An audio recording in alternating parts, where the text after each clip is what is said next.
आज जो चैप्टर हम स्टार्ट करने वाले हैं दैट इज आर्टिकल्स। आर्टिकल्स हमारे सेंटेंस में दो टाइप्स में डिवाइड होता है, जो कि आप लोग जानते भी होंगे। टोटल इसके अंदर 3 ही वर्ड्स होते हैं और उन 3 वर्ड्स के यूसेज को ही हमें देखना है। अगर हम टाइप्स की बात करें तो आर्टिकल्स हमारा 2 टाइप में डिवाइड होता है। एक होता है इनडेफिनिट आर्टिकल और दूसरा होता है डेफिनिट आर्टिकल। तो यहाँ पर इसके अंदर जो 3 वर्ड्स होते हैं उसमें इनडेफिनिट में ए और एन का हम इस्तेमाल करते हैं। ए और एन जो होता है ये हमारा इनडेफिनिट आर्टिकल होता है और द जो होता है ये हमारा डेफिनिट आर्टिकल होता है।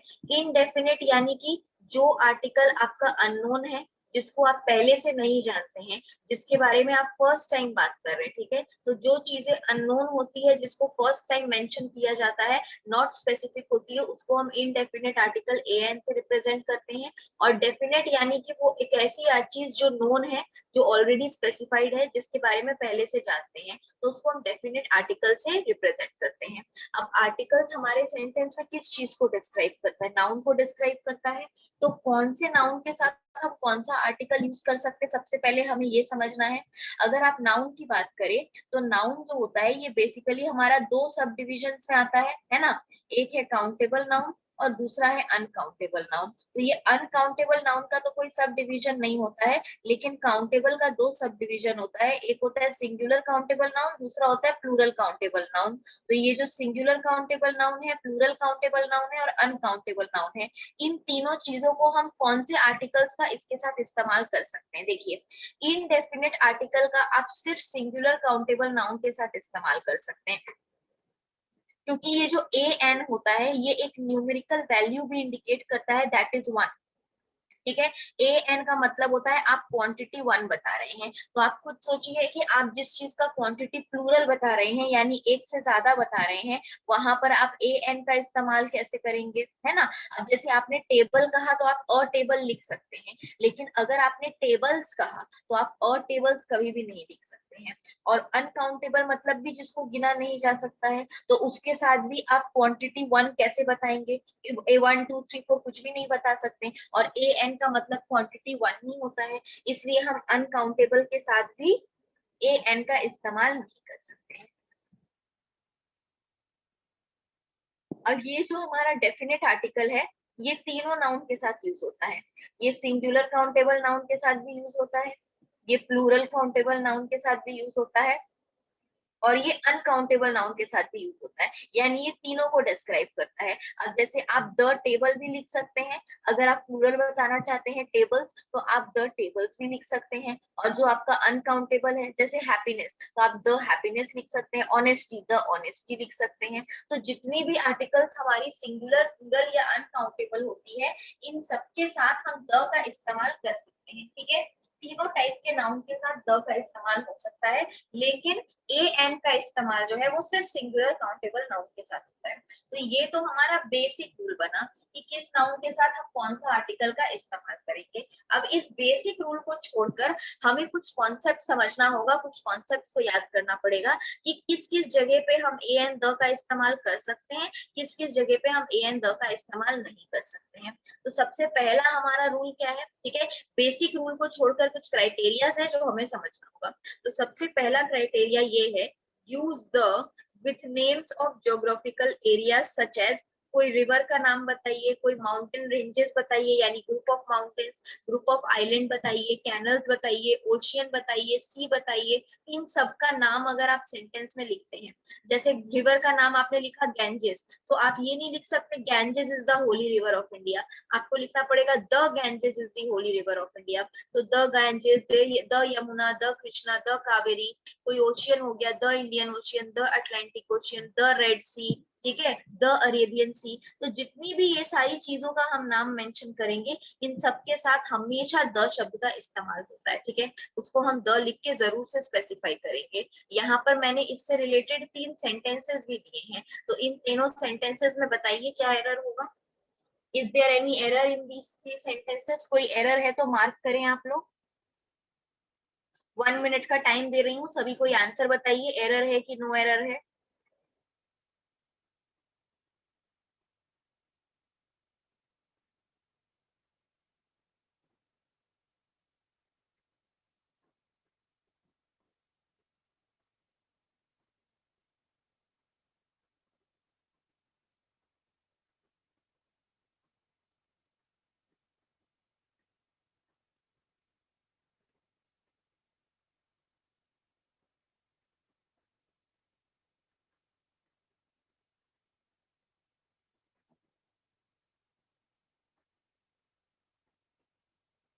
Okay,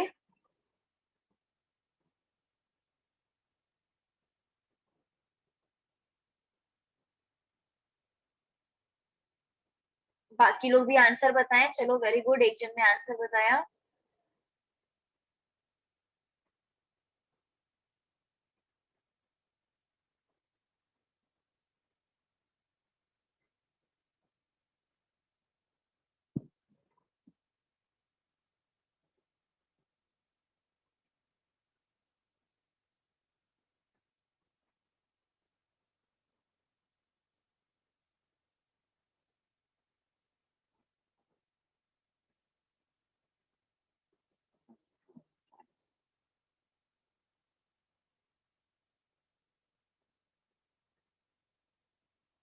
okay, now let us discuss. देखिए, सबसे पहला क्वेश्चन है they are travelling in the Arctic.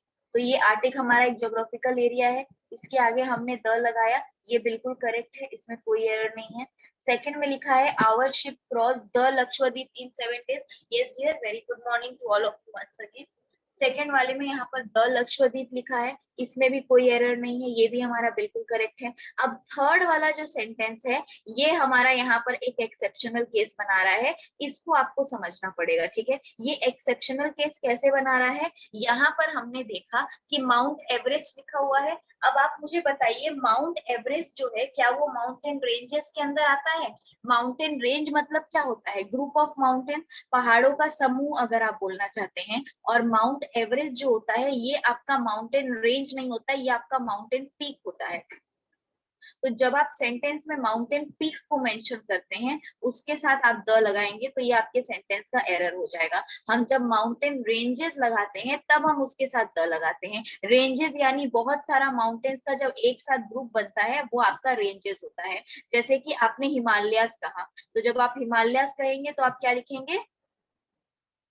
The Himalayas, ठीक है। तब हमारा स्ट्रक्चर जो है यहाँ पर ये इस तरीके से होगा। या फिर आपने एल्प्स कहा, तो एल्प्स के साथ आप क्या लिखेंगे? आप द एल्प्स लिखेंगे, तो ये हमारा स्ट्रक्चर बनता है। लेकिन अगर आप सेंटेंस में माउंट एवरेस्ट कह रहे हैं, तो वो माउंटेन रेंज नहीं होता है, वो पहाड़ों का समूह ग्रुप नहीं होता है, वो एक चोटी होती है जिसको हम पीक कहते हैं। तो यहाँ पर माउंटेन के साथ एक एक्सेप्शनल क्राइटेरिया आता है कि जब आप सेंटेंस में माउंटेन रेंज बताते हैं, उसके साथ आप द लगाएंगे। लेकिन अगर आप सेंटेंस में माउंटेन पीक बता रहे हैं, तो उसके साथ आप द का इस्तेमाल नहीं करेंगे। क्लियर है सभी कोई को?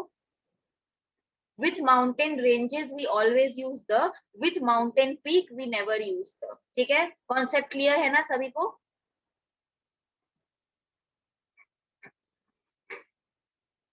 ये एक्सेप्शनल केस है and this is very important, क्योंकि देखिए, जो चीजें एक्सेप्शनल केस में आती है, रूल में उससे ज्यादा एग्जाम में क्वेश्चंस रहते हैं। तो इसको हमेशा याद रखेंगे, दोनों के डिफरेंस को हमेशा याद रखेंगे कि ये माउंटेन्स हमारा दो पार्ट्स में स्प्लिट होता है, एक माउंटेन रेंज और दूसरा आपका, एक आपका माउंटेन रेंज हो गया और दूसरा आपका माउंटेन पीक हो गया। तो जब हम माउंटेन रेंज की बात करेंगे, तो उसके साथ हम हमेशा द लगाएंगे। लेकिन जब हम माउंटेन पीक की बात करेंगे, हम उसके साथ द नहीं लगाएंगे। नेक्स्ट है use the with countries that have plural name.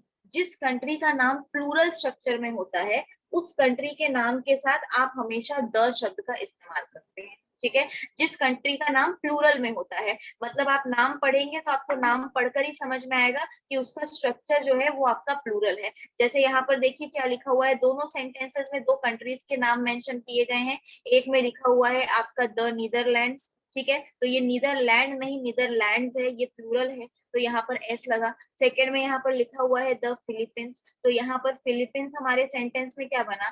Philippines यहाँ पर हमारे सेंटेंस में प्लूरल बना, तो इसके साथ भी हमने यहाँ पर एस का एडिशन किया। ठीक है, तो ये सारे हमारे स्ट्रक्चर होते हैं। Now moving ahead to the next part. ठीक है, इसमें कोई एक्सेप्शनल केस नहीं होता है। अगर हम सेंटेंस में कोई भी माउंटेन सॉरी कोई भी कंट्री का नाम मेंशन करें, एक और होता है जैसे कि वेस्ट इंडीज, तो यही सब दो तीन हो गए, जैसे वेस्ट इंडीज हो गया, नीदरलैंड हो गया, फिलीपींस हो गया। आपको एग्जाम में अगर क्वेश्चन दिया जाएगा, तो इनमें से ही कोई क्वेश्चन दिया जाएगा जिसमें आपको पता करना है कि ये कंट्री के नाम प्लूरल में है। तो सिंस इस कंट्री के नाम प्लूरल में है, ये सारे कंट्री के नाम प्लूरल में है, तो इनके साथ यूज होने वाला हमारा वर्ब जो है, इनके साथ यूज होने वाला हमारा वर्ब जो है वो प्लूरल वर्ब बोल रही हूँ, इनके साथ यूज होने वाला आर्टिकल जो है वो हमारा प्लूरल ही होगा। क्लियर है ना सभी को? ठीक है। Now moving ahead to the next rule. Rule number 3 हमारा क्या कह रहा है? Use of the with proper noun. अब देखिए, प्रॉपर नाउन के साथ जब हम द का इस्तेमाल करते हैं तो उसके साथ भी कुछ क्राइटेरिया होता है। अब आप मुझे ये बताइए, यस बेटा सभी को very good morning once again. अब आप मुझे ये बताइए, प्रॉपर नाउन का मतलब क्या है? कोई भी स्पेसिफिक नाम, जैसे हमारा नाम क्या हो गया? स्पेसिफिक नाम हो गया। तो अगर हम कोई स्पेसिफिक नाम बताते हैं तो उसके साथ हम द लगाएंगे, यस और नो? अगर हम सेंटेंस में कोई स्पेसिफिक नाम बता रहे हैं तो उसके साथ हम द लगाएंगे। आप खुद मुझे सोचकर बताइए। प्रॉपर का मतलब होता है किसी का भी स्पेसिफिक नाम। तो स्पेसिफिक नाम अगर आप मेंशन कर रहे हैं सेंटेंस में तो उसके साथ आप द लगाएंगे, यस और नो?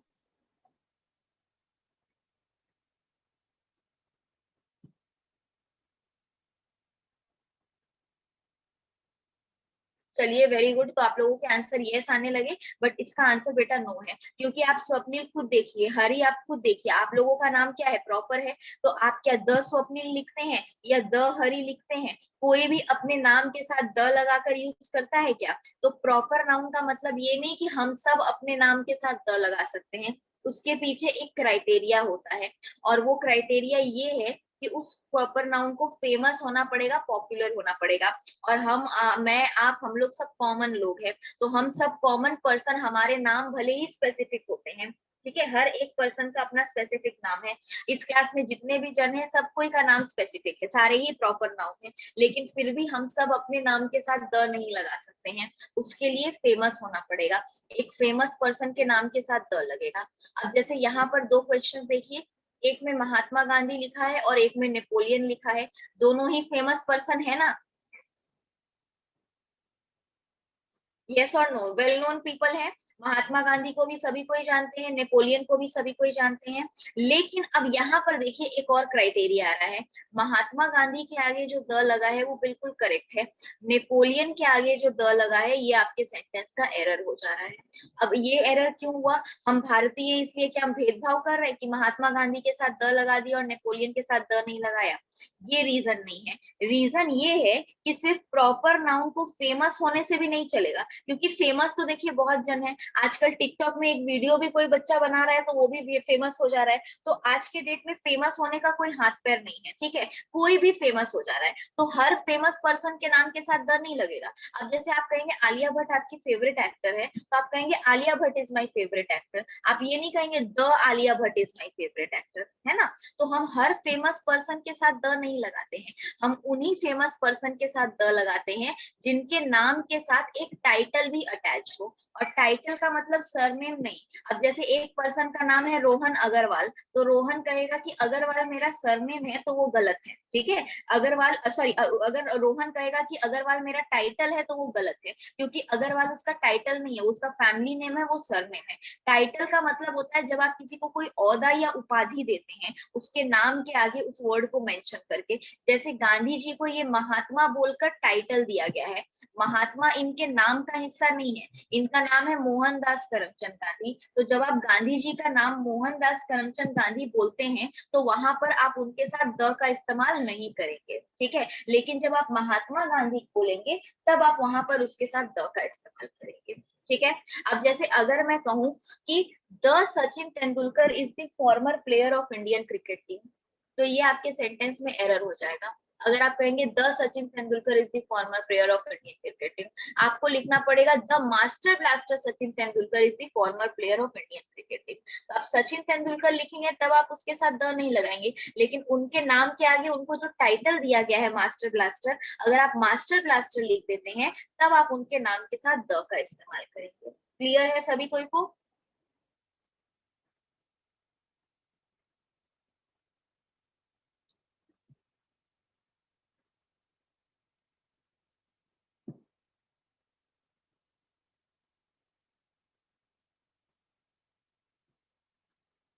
ठीक है। नेक्स्ट है Rohan is the Sachin Tendulkar of our class. ठीक है, रोहन जो है वो हमारे क्लास का सचिन तेंदुलकर है। अब यहाँ पर एक नया क्राइटेरिया आ रहा है, और वो नया क्राइटेरिया है हमारा कंपैरिजन का, ठीक है। सेकेंड रूल जो है ये हमारा कंपैरिजन बता रहा है। अगर आप सेंटेंस में एक फेमस पर्सन को एक नॉर्मल पर्सन के साथ कंपेयर कर रहे हैं, मतलब बेसिकली आप उस फेमस पर्सन को एज एन एग्जाम्पल यूज कर रहे हैं एक नॉर्मल पर्सन को डिस्क्राइब करने के लिए, तो इसका मतलब ये है कि आपने उस फेमस पर्सन को ऑलरेडी बहुत ऊंचा दर्जा दिया है। आप खुद सोचिए, अगर आपको एज एन एग्जाम्पल यूज किया जाएगा किसी और पर्सन को डिस्क्राइब करने के लिए, है ना, तो अगर आपको एज एन एग्जाम्पल यूज किया जा रहा है तो इसका मतलब आपको ऑलरेडी एक बहुत ऊंचा दर्जा दिया गया है। तो वैसे सिचुएशन में आपको उस नाम के साथ कोई टाइटल लगाने की जरूरत नहीं है, हम नॉर्मली भी द लिख सकते हैं। जैसे हमने कहा Rohan is the Sachin Tendulkar of our class, तो यहाँ पर सचिन तेंदुलकर का हमने एज एन एग्जाम्पल यूज किया रोहन बोलकर एक बच्चे को बताने के लिए कि ये बहुत अच्छा क्रिकेटर है। तो हम डायरेक्टली क्रिकेट या क्रिकेटर वर्ड नहीं यूज करके सचिन तेंदुलकर यूज किए हैं। मतलब आप समझ रहे हो, क्रिकेट के पर्यायवाची शब्द में, क्रिकेट के सिनोनिम में सचिन तेंदुलकर का नाम यूज हो रहा है, तो वैसे ही इनको बहुत ऊंचा दर्जा दिया गया है।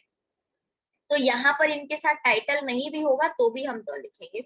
उसी तरीके से सेकंड सेंटेंस है ही is the Vikramaditya in solving riddles, तो ये जो है विक्रमादित्य के जैसे रिडल सॉल्व करते, रिडल्स का मतलब होता है पहेलियां, ठीक है, बंगाली में जिसको धागा कहते हैं। तो अब यहाँ पर भी ही को विक्रमादित्य के जैसे कंपेयर किया गया, मतलब विक्रमादित्य यहाँ पे एक फेमस पर्सन है जिनको हमने एज एन एग्जाम्पल यूज किया ही को डिस्क्राइब करने के लिए, बट इस सेंटेंस में से आपका द रिमूव हो जाएगा। ऐसा क्यों? अगर आप ध्यान से देखें तो थर्ड और फोर्थ में सेम है। थर्ड वाले में रोहन को डिस्क्राइब करने के लिए सचिन तेंदुलकर को यूज किया गया, फोर्थ में ही को डिस्क्राइब करने के लिए विक्रमादित्य को यूज किया गया, बट फोर्थ वाले में हमने द को क्यों हटाया? क्योंकि कंपैरिजन के साथ भी हमारा एक और क्राइटेरिया अटैच्ड होता है, वो आपको याद रखना पड़ेगा, आर एरिया स्पेसिफाइड, ठीक है। हम जिस एरिया की बात करते हैं, जिस एरिया में हम वहां कंपैरिजन कर रहे हैं, वो एरिया आपका स्पेसिफाइड होना चाहिए, ठीक है। अगर द भारत रत्न, हाँ बिल्कुल कह सकते हैं, लेकिन बेटा सचिन तेंदुलकर को भारत रत्न का बोलकर नहीं जाना जाता है। उनका टाइटल जनरली जो उनको जिस नाम से जनरली जाना जाता है वो मास्टर ब्लास्टर ही है। तो एग्जाम में अगर वो लोग देंगे तो मास्टर ब्लास्टर ही देंगे, लेकिन अगर द भारत रत्न सचिन तेंदुलकर कहते हैं तो भी कोई दिक्कत नहीं है, वो लिख सकते हैं, क्योंकि भारत रत्न उनको एक टाइटल देने के लिए आगे यूज किया जाता है, ठीक है। तो अब देखिए थर्ड वाले सेंटेंस में लिखा है Rohan is the Sachin Tendulkar of our class, तो ये आवर क्लास हमारे सेंटेंस में क्या इंडिकेट कर रहा है? ये यहाँ पर हमारा एरिया स्पेसिफाइड बता रहा है कि इस एरिया में ये जो है ये बेस्ट है। लेकिन फोर्थ वाले में लिखा है Rohan is the he is the Vikramaditya in solving riddles, लेकिन यहाँ पर आगे कोई एरिया स्पेसिफाइड नहीं है। तो एरिया नहीं स्पेसिफाइड होने का मतलब ये होता है कि ये कॉन्सेप्ट जो है ये आपका वर्ल्ड वाइड एप्लीकेबल है, मतलब पूरे वर्ल्ड में एप्लीकेबल है, और द का मतलब होता है अल्टीमेट। तो इसका मतलब मीनिंग यहाँ पर ये होता है कि ही जो है आपने दुनिया के हर एक लोग को जज कर लिया है, और उसमें आप ये ही बोलकर पर्सन को बता रहे हैं कि ये सबसे अच्छा रिडल सॉल्व करते हैं, ठीक है। तो अब आप मुझे खुद बताइए, क्या एक इंसान के लिए ये प्रैक्टिकली पॉसिबल है कि ये दुनिया के हर एक लोगों को जज करके किसी एक को अल्टीमेट बता दे?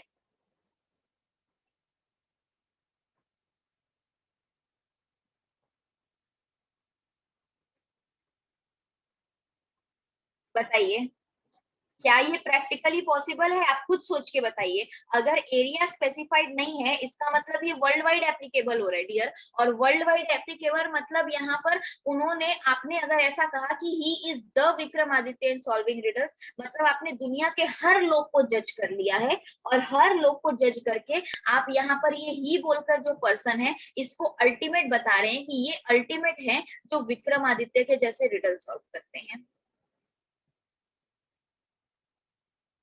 ठीक है। तो ये तो आपका प्रैक्टिकली पॉसिबल ही नहीं है। तो जब ये प्रैक्टिकली पॉसिबल ही नहीं है तो आप यहाँ पर द कैसे लगाएंगे? अगर होता ही is the Vikramaditya in solving riddles of our class, of our family, of our colony etcetera, तब आपका ये आंसर करेक्ट। होता, लेकिन यहाँ एरिया स्पेसिफाइड नहीं मतलब वर्ल्ड वाइड, और वर्ल्ड वाइड किसी के लिए प्रैक्टिकली पॉसिबल नहीं है कि वो हर एक पर्सन से मिले, हर एक पर्सन को जज करे और उसमें से एक को अल्टीमेट बता दे। तो यहाँ पर हम सेफ साइड क्या करेंगे, हम द को हटा के यहाँ पर अ लिखेंगे, he is a Vikramaditya in solving riddles. तो इसमें आपने सेफ गेम खेला। सेफ गेम क्या खेला आपने, ही इज अ विक्रमादित्य लिखकर ही को विक्रमादित्य से कंपेयर भी कर दिया, और अ का मतलब अल्टीमेट नहीं होता है। रिडल्स का मतलब बताया तो बेटा मैंने, पहेली जिसको कहते हैं, 2 या 4 लाइन का आपका सेंटेंस होता है ना, जिसका आंसर में कोई एक ऑब्जेक्ट निकल कर आता है कि बोलो ये क्या है, पहेली को हम रिडल्स कहते हैं। ठीक है, तो अगर आप यहाँ पर अ लिखते हैं तो आप 2 काम एक साथ करेंगे। आप पहले तो ये कह देंगे कि ये जो ही बोलकर पर्सन है ये विक्रमादित्य के जैसे रिडल सॉल्व करते हैं, और दूसरा आप ये भी कह देंगे साथ में कि इनके जैसे और भी हो सकते हैं जिनकी मुझे कोई जानकारी नहीं है, आई डोंट नो। मतलब ही इज अ मतलब ये एक है, इनके जैसे और भी हो सकते हैं। अगर आप द लिखेंगे तो इसका मतलब आप कहेंगे यही है, यही अल्टीमेट है। लेकिन अगर आप अ लिखेंगे इसका मतलब आप कह रहे हैं कि ये एक है और इनके जैसे और भी हो सकते हैं, बट उसकी मुझे कोई जानकारी नहीं है। तो आपने यहाँ पर सेफ गेम खेला, ही को विक्रमादित्य के साथ कंपेयर भी कर दिया और साथ में ये भी कह दिया कि और भी हो सकते हैं जिसकी मुझे जानकारी नहीं है। क्लियर सभी कोई को?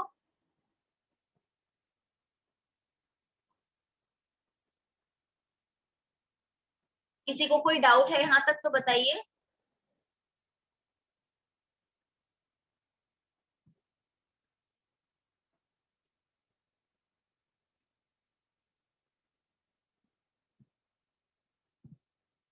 ठीक है, आई थिंक रूल सबको अच्छे से समझ में आ गया है। तो यहाँ पर प्रॉपर नाउन के 2 क्राइटेरिया होते हैं। एक तो एक पर्सन जिसको आप प्रॉपर नाउन से रिप्रेजेंट कर रहे हैं वो फेमस होना चाहिए और उनके साथ टाइटल अटैच होना चाहिए, तब आप द लिखेंगे। और दूसरा, जब आप कंपैरिजन करते हैं एक कॉमन नाउन बेसिकली एक कॉमन पर्सन के साथ जब उसको कंपेयर कर रहे हैं, ठीक है, तो वहां पर हमारा एरिया स्पेसिफाइड होता है, तब हम उसके साथ द का इस्तेमाल करते हैं। ये दोनों हमारे क्राइटेरिया हो गए। Now moving ahead to the next rule. Rule number 4 हमारा क्या है, use the to refer to people और objects that are unique and one of its kind. जो चीजें यूनिक होती है यानी कि वो एक है, उसके जैसा दूसरा नहीं है, इसको रेफर करने के लिए हम द का इस्तेमाल करते हैं। जैसे यहाँ एग्जांपल है सन, अर्थ, यूनिवर्स, वर्ल्ड, या फिर आप स्काई बोल दीजिए, तो इन सब के साथ द लिखता है। बट यहाँ पर एक्सेप्शन में हमने गॉड, हेल और हेवन क्यों लिखा है बताइए? कोई मुझे बता सकता है कि यहाँ पर मैंने एक्सेप्शन में गॉड, हेल और हेवन क्यों लिखा है? गॉड भी तो एक है, हेल भी तो एक है, हेवन भी तो एक है, तो यहाँ पर इनके साथ हमने द क्यों लिखा है? सॉरी, इनके साथ हम द क्यों नहीं लिखेंगे, ये एक्सेप्शन क्यों है?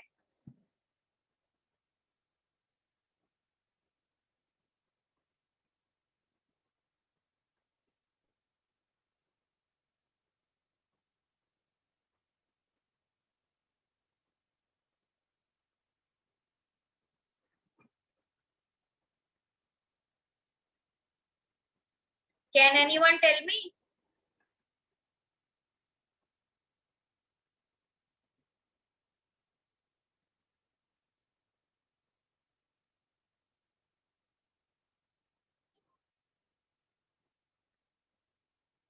देखिए इसके पीछे बहुत यूनिवर्सल नहीं नहीं, इसके पीछे एक बहुत सिंपल सा लॉजिक है, और वो सिंपल सा लॉजिक ये है कि अगर आप सन या अर्थ की बात करते हैं या स्काई की बात करते हैं, ये सारी ऐसी चीजें हैं जो आपके साइंटिफिकली प्रूवन के अंदर आती है।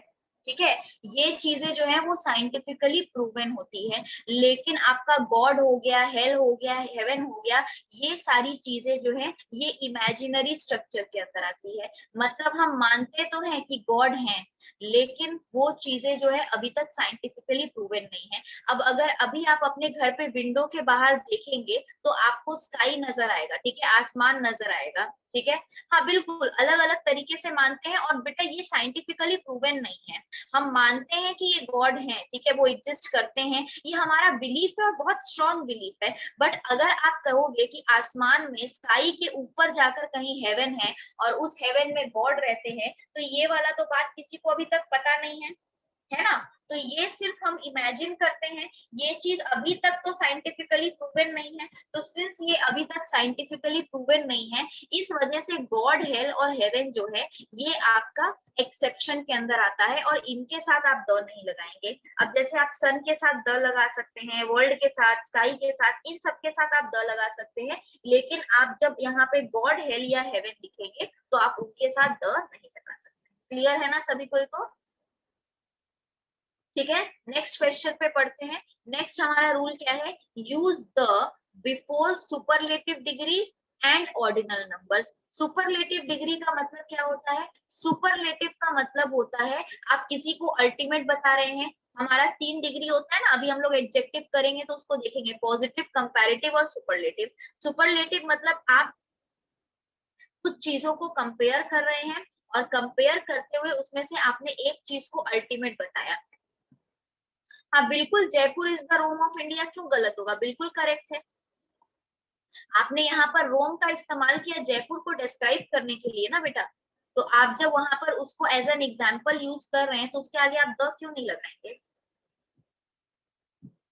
ठीक है, तो यहाँ पर हमारा जो स्ट्रक्चर है, ये आपका सुपरलेटिव, यानी जब आप किसी को अल्टीमेट बताते हैं तो आप उनके साथ द लगाते हैं। और ऑर्डिनल नंबर्स का मतलब क्या होता है बताइए, मैथ्स में आप लोगों ने किया होगा। ऑर्डिनल नंबर यानी कि जिस नंबर के द्वारा आप किसी चीज का पोजीशन बताना चाहते हैं। तो जब हम सेंटेंस में एक नंबर यूज कर रहे हैं और उस नंबर के द्वारा हम किसी चीज का पोजीशन बताना चाहते हैं, वो हमारे सेंटेंस में ऑर्डिनल नंबर बनता है। ठीक है, तो ऑर्डिनल नंबर जब हम सेंटेंस में यूज करते हैं तो उसके साथ हमेशा द लगता है। जैसे यहाँ पर देखिए लिखा है, this is the highest building in New York. Second में लिखा है, she read the last chapter, तो ये करेक्ट है। अच्छा, प्रॉपर नाउन में एक चीज और बताते हैं, जैसे अगर आप इंडिया कंट्री का नाम लिख रहे हो तो इंडिया एक प्रॉपर नाउन है, लेकिन आप इंडिया के आगे द लगा सकते हैं, बताइए। इंडिया एक प्रॉपर नाउन है, फेमस भी है, लेकिन हम इंडिया के आगे द लगा सकते, नहीं लगा सकते, क्योंकि टाइटल अटैच नहीं है। लेकिन वही अगर आप यूएसए लिखते हैं, यूके लिखते हैं या यूएई लिखते हैं, उसके साथ आप हमेशा द लगा सकते हैं, क्योंकि इनके नाम में ये जो यू लिखा है, ये इसका मीनिंग होता है हमारा यूनाइटेड। ठीक है, और यूनाइटेड जो होता है ये इसके नाम के साथ एक टाइटल होता है। आप यूके कहो, यूएसए कहो, यूएई कहो, इन सब में यू जो है वो यूनाइटेड एक टाइटल को इंडिकेट करता है, तो इसके साथ आप हमेशा द शब्द का इस्तेमाल करते हैं। ठीक है, ये आपका जरूरी है। अब यही आप यूएसए को एक और नाम से इंडिकेट कर सकते हैं, और वो है अमेरिका। आप चाहे यूएसए कहिए चाहे अमेरिका कहिए, लेकिन आप अमेरिका के साथ अगर द लगाते हैं तो वो आपके सेंटेंस का एरर हो जाएगा। यूएसए के साथ द लगाएंगे तो वो करेक्ट है, लेकिन अमेरिका के साथ द लगाएंगे तो वो गलत हो जाएगा। क्यों? क्योंकि अमेरिका एक प्रॉपर नाउन तो है, बट उसके साथ टाइटल अटैच नहीं है, और यूएसए में यहाँ पर यूनाइटेड बोलकर टाइटल अटैच है। तो इस तरीके से जिस कंट्री के नाम के साथ टाइटल होता है उनके साथ हम द लगा सकते हैं, बट जिन कंट्रीज के नाम के साथ टाइटल अटैच नहीं होता है उनके साथ हम द का इस्तेमाल नहीं करते हैं। क्लियर है सभी कोई को?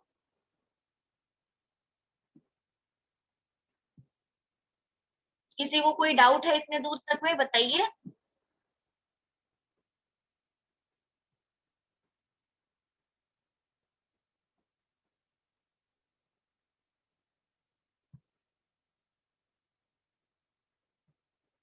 टाइटल का मतलब बेटा ओहदा, अभी तो मैंने पूरा रूल बताया। आप जब किसी को कोई ओहदा या उपाधि देते हैं उसके साथ।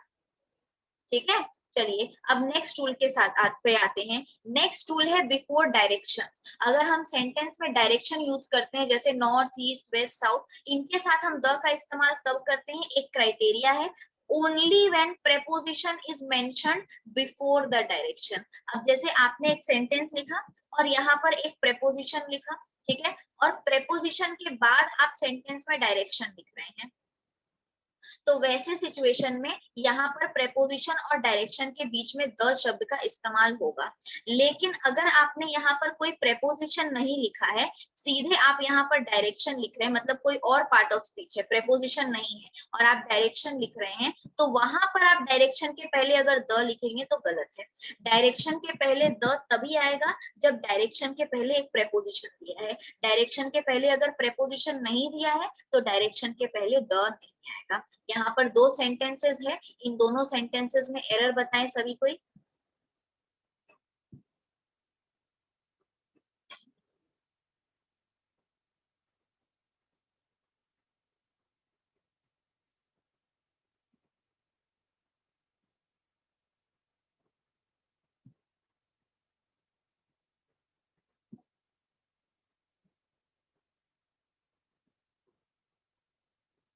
बताइए क्या होगा एरर दोनों सेंटेंसेस में।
Okay very good.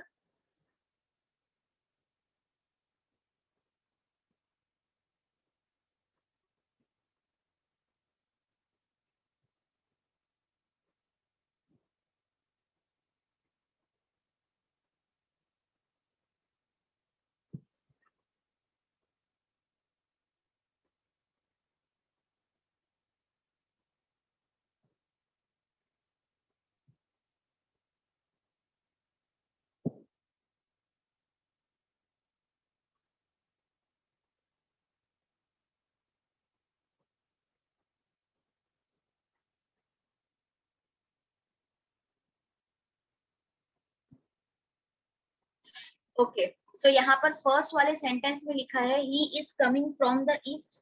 तो यहाँ पर आपका फ्रॉम क्या है, फ्रॉम यहाँ पर प्रेपोजिशन है और उसके बाद यहाँ पर ईस्ट डायरेक्शन है, तो इसके बीच में हमने यहाँ पर द लिखा है, ये बिल्कुल करेक्ट है।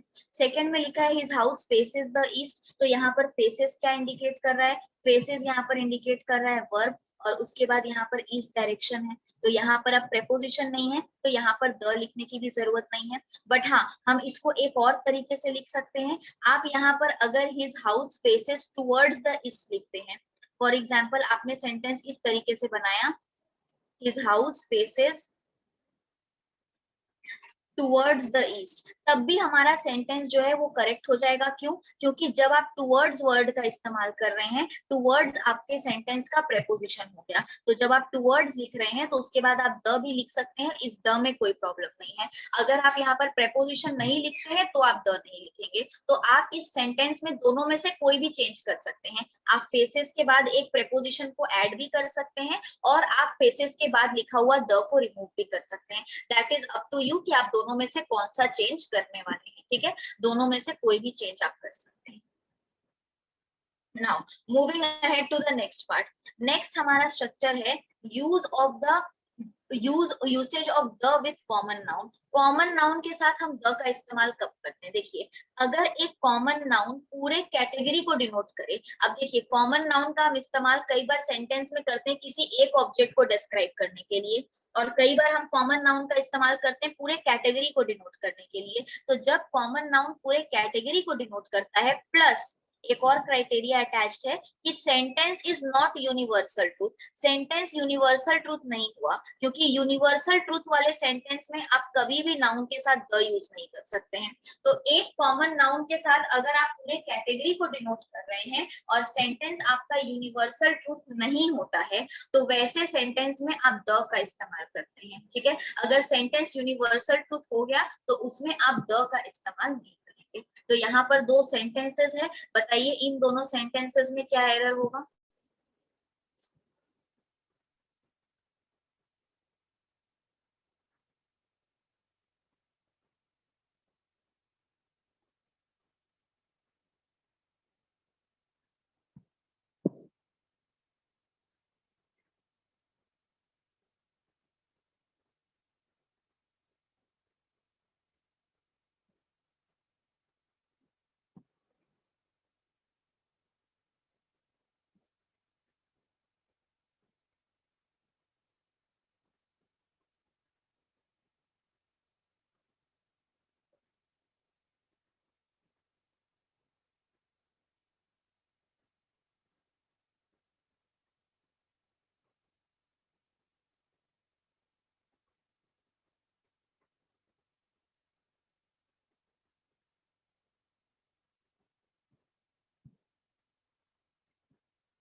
Okay, very good. अगर सेंटेंस यूनिवर्सल ट्रूथ हुआ तो द का इस्तेमाल नहीं होगा। देखिए, सबसे पहले अगर आप यूनिवर्सल ट्रूथ की बात करेंगे तो फर्स्ट वाले सेंटेंस को अगर आप यूनिवर्सल ट्रूथ कहते हैं तो ये गलत है। सेकेंड वाला सेंटेंस यूनिवर्सल ट्रूथ है। यहाँ पर यूनिवर्सल ट्रूथ के एक क्राइटेरिया को आपको समझना पड़ेगा, और वो ये है कि यूनिवर्सल ट्रूथ वाले सेंटेंस में कोई भी तरीके का बायसनेस नहीं होता है, नो बायसनेस। बायसनेस का मतलब क्या हुआ? बायसनेस का मतलब हुआ भेदभाव। तो यूनिवर्सल ट्रूथ वाले सेंटेंस में आप कभी भी किसी भी प्रकार का भेदभाव नहीं देखेंगे। जैसे यहाँ पर लिखा है the dog is a faithful animal, तो डॉग जो होते हैं वो वफादार होते हैं, है ना? तो क्या डॉग की वफादारी सबके साथ सेम होती है? अब आपने अगर अपने घर पे एक वॉच डॉग रखा है तो वो आपके साथ वफादार होगा। अब अगर आपके घर पे कोई चोर आता है रात को, तो क्या वो डॉग उस चोर के साथ वफादारी दिखाएगा कि भाई तुम भी तो अपना काम करने आए हो, तो हम चुप रहेंगे, तुम अपना आराम से चोरी करो और जाओ? कभी भी डॉग ऐसा करेगा? आप खुद मुझे बताइए। वो अपनी वफादारी उस चोर के साथ दिखाएगा? वो नहीं दिखाएगा। वो तुरंत बात करना स्टार्ट कर देगा और आपको अवेयर कर देगा। इसका मतलब ये यूनिवर्सल नहीं है डियर। यूनिवर्सल मतलब ये सबके लिए इक्वल होगा। तो यहाँ पर डॉग का फेथफुलनेस जो है वो पर्सन टू पर्सन वेरी करता है। जो उनके मालिक है, जिसको वो अपना समझते हैं, उनके साथ वो फेथफुल रहते हैं, बट रैंडम कॉमन किसी और पर्सन के साथ वो कभी भी फेथफुल नहीं रहते हैं। तो इस वजह से ये यूनिवर्सल ट्रूथ नहीं है। तो यहाँ पर आप the dog is a faithful animal अगर लिखते हैं तो ये सेंटेंस जो है ये हमारा बिल्कुल करेक्ट बनेगा।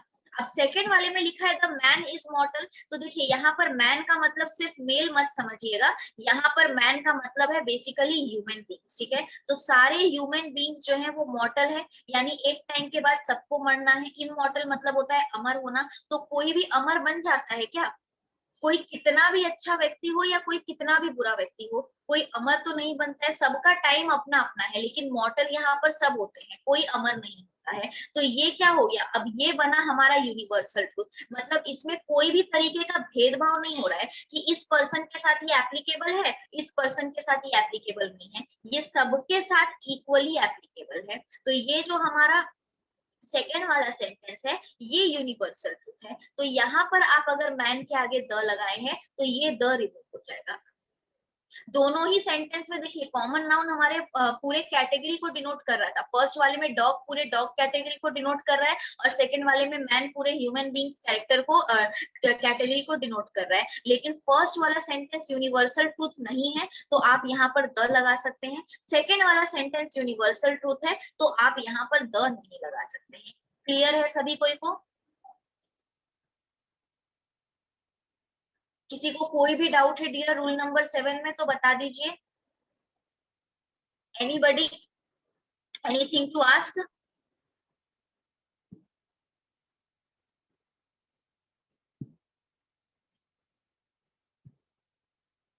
सभी को क्लियर है ना? चलिए, अच्छा यहाँ पे एक और सेंटेंस मैं आपको देती हूँ। The sun rises in the east, बताइए तो ये यूनिवर्सल ट्रूथ है? The sun rises in the east. बचपन में स्कूल जाते जाते पहला सेंटेंस यही पढ़ा था ना कि the sun rises in the east. अब यहाँ पर आपका एक मिसकंसेप्शन मैं दूर कर देती हूँ। ये यूनिवर्सल ट्रूथ तो दूर की बात है, ये वाला जो सेंटेंस है ये आपका एक फॉल्स स्टेटमेंट है। The dog is a faithful animal at least एक ट्रू स्टेटमेंट था। यूनिवर्सल ट्रूथ नहीं है तो क्या हुआ? पर वो ट्रू है। लेकिन sun rises in the east false statement है, क्योंकि आपका अर्थ इस तरीके से नहीं होता है और सन यहाँ से राइज किया और यहाँ सेट किया, फिर नीचे से वापस यहाँ आ गया। सन का पोजीशन फिक्स्ड होता है। अर्थ अपने रोटेशन और रेवोल्यूशन के वजह से डे एंड नाइट और सीजन का एक्सपीरियंस करते हैं। तो the sun never rises, the sun never sets, it's the earth that rotates. हमारा अर्थ का रोटेशन के वजह से हमें लगता है सन का पोजीशन यहाँ से वहां हो रहा है, क्योंकि अर्थ इस तरीके से रोटेट करता है कि हम उस चीज को फील नहीं कर पाते हैं। तो हमें लगता है कि हम स्टिल हैं, सन यहाँ से वहां कर रहा है, बट एक्चुअल में हम मूव कर रहे हैं। सन का पोजीशन एक ही जगह पे है और सन का पोजीशन वहां पर फिक्स्ड है, उसमें कोई भी तरीके का मूवमेंट नहीं होता है। तो यहाँ पर सन अगर मूवमेंट ही नहीं कर रहा है तो वो राइज या सेट कैसे करेगा? राइज और सेट करने के लिए तो ऑब्जेक्ट को मूव करना पड़ेगा, बट सन मूव ही नहीं करता है, उनका पोजीशन जो है वो फिक्स रहता है। तो यहाँ पर हम the sun rises in the east को फॉल्स स्टेटमेंट मानेंगे, ये यूनिवर्सल ट्रूथ नहीं है। इसलिए देखिए सन एक यूनिक ऑब्जेक्ट है तो इसके आगे द लगा, और ईस्ट एक डायरेक्शन है और इसके पहले यहाँ प्रेपोजिशन इन भी है, इसलिए यहाँ पर ईस्ट के पहले भी द लगा। क्लियर है ना सभी को? ठीक है, आज रूल नंबर 7 पे हम लोग स्टॉप करेंगे। इसके बाद आर्टिकल्स के जो हमारे रिमेनिंग रूल है वो मैं नेक्स्ट क्लास में आप लोगों को कराऊंगी। इतना दूर तक घर पे सभी कोई पढ़ के रखें, और कोई भी डाउट या क्वेरी